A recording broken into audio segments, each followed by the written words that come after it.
आ जाएगा, ज्वाइन कर लो। बड़ी सफलता मिली है, क्या खुलासा होगा किस तरीके का?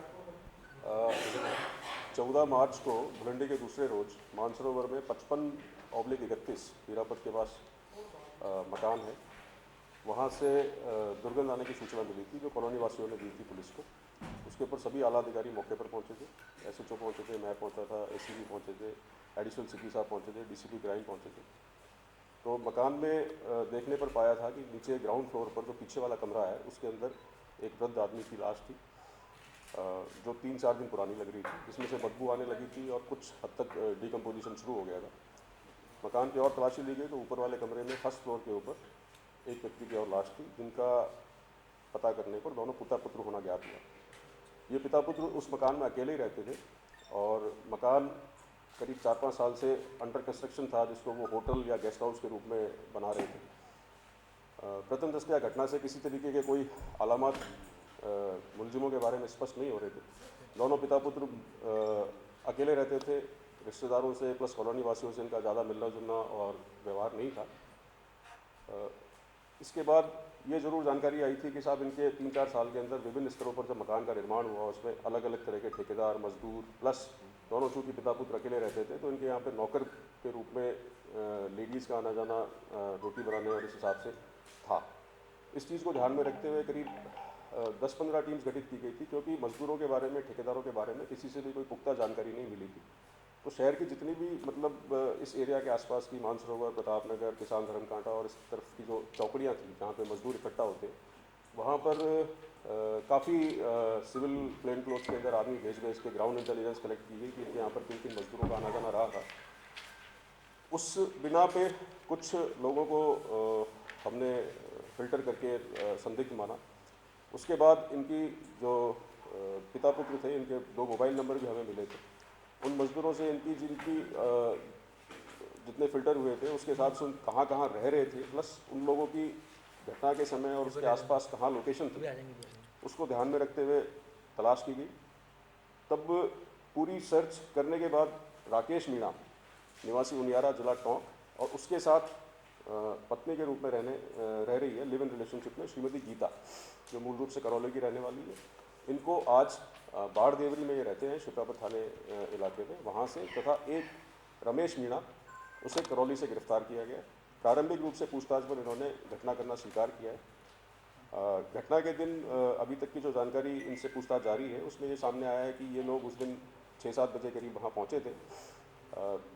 जो मृतक लड़का सौरभ था उसने प्लस इन दोनों राकेश और रमेश ने वहाँ शराब पी थी। ये लेडी गीता भी वहाँ पहुँची थी, गीता के साथ इसकी 4 साल की बच्ची है, वो भी वहाँ पहुँची थी।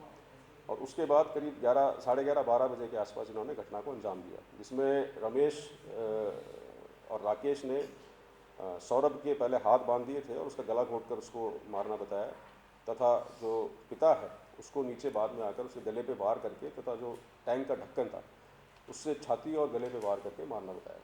क्या कारण रहा था उनको, क्यों मारा उनको? प्राइमरीली घटना का कारण ये पिता पुत्र अकेले रहते थे, इनका मकान भी काफ़ी निर्माणाधीन था। इन लोगों ने पहले भी इस चीज़ के बारे में जानकारी की थी। इनको ये भी अंदेशा था कि साहब इनके यहाँ गहने या पैसे या कुछ मिल भी सकते। ये ही घटना के बाद ये वहाँ से निकल गए थे। ये भी तस्दीक हुई घटना के बाद कि ये घटना 10 और 11 के दरमियानी रात्रि की है। 14 तारीख को ये लोग पुणे, राकेश और गीता ये मकान पर गए थे, तथा वहाँ से एक, जैसी पड़ोसियों ने बताया था, एक लेडी ने कि इनने एक डेस्कटॉप स्क्रीन और सीपीयू प्लस कुछ प्रोजेक्टर टाइप की चीज़ वहाँ से लेके गए थे। तो प्राइमरीली ये इनको ऐसा ही अंदेशा था कि साहब वहाँ सामान मिल सकता है, इनको माल मिल सकता है। ये एक मूल कारण था। सर, आरोपी ने संबंध बनाए थे महिला से वहाँ पर, ऐसा जानकारी ऐसी जानकारी है कि उसके बाद में बच्चे से भी जिद करी थी संबंध बनाने के लिए, ऐसी भी जानकारी आई है। ऐसा आरोपियों का कहना है, जिस चीज़ की तस्दीक अब इनसे पूछताछ में की जाएगी। इनका कहना है कि साहब उसने बच्ची के साथ भी कुछ प्रयास किया था, जिसके बारे में अब मेडिकल और पूछताछ करके इस बारे में स्थिति स्पष्ट की जाएगी। बच्चे के साथ या बच्ची की मां के साथ? नशे की कुछ महिला को भी कुछ दी थी? शराब इनने जरूर की थी। इनका कहना है कि साहब वो कोई गोली खाता था, तो गोली किस तरीके की थी इसके बारे में इनको कोई जानकारी नहीं। संपर्क में कैसे आए? ये रमेश मीणा जो है, इसकी मदर ने यहाँ पे करीब 3-4 साल पहले लगातार काम किया था, जब उनका मकान चुनाई में चुना जा रहा था। उस दरमियान इनकी माताजी रेगुलरली वहाँ पे काम करती थी रमेश की, और रमेश तब से ही उनके संपर्क में था, और रमेश के मार्फत ही राकेश सौरभ के संपर्क में आया था। तो ये मारने की वजह क्या रही? लूट या फिर रिलेशन में वजह क्या रही?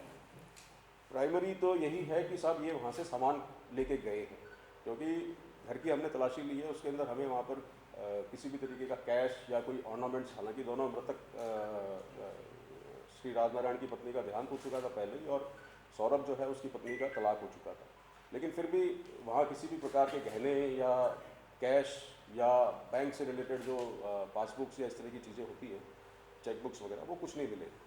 तो वो सारा सामान इनके बारे में इनसे पूछताछ जारी है। सर कुछ बरामद हुआ है कि शौकीन थे और पहले भी काफ़ी औरतें आती थी, कॉलोनी वालों का भी कहना है काफ़ी, तो इस तरीके चूँकि इनके यहाँ पिछले 4-5 साल से लगातार मकान का निर्माण चल रहा है, तो उस दरमियान इनके यहाँ पे मजदूर, बेलदार, कारीगर, इनका आना जाना सभी का रहा है। ऐसा कॉलोनी वालों का कहना है कि साहब ये जो सौरभ है उसके बारे में इस तरीके की बातें आती है कि वो कुछ इस तरह की लड़कियाँ बुलाया करता है। मकान की जो लेबर बुलाते थे उसमें भी ये महिला लेबर को ज़्यादा बुलाते थे, ऐसा भी कुछ? नहीं, ऐसा कोई महिला मूल रूप से घर का काम करने के लिए, क्योंकि दोनों पिता पुत्र अकेले रहते थे, तो घर में खाना बनाने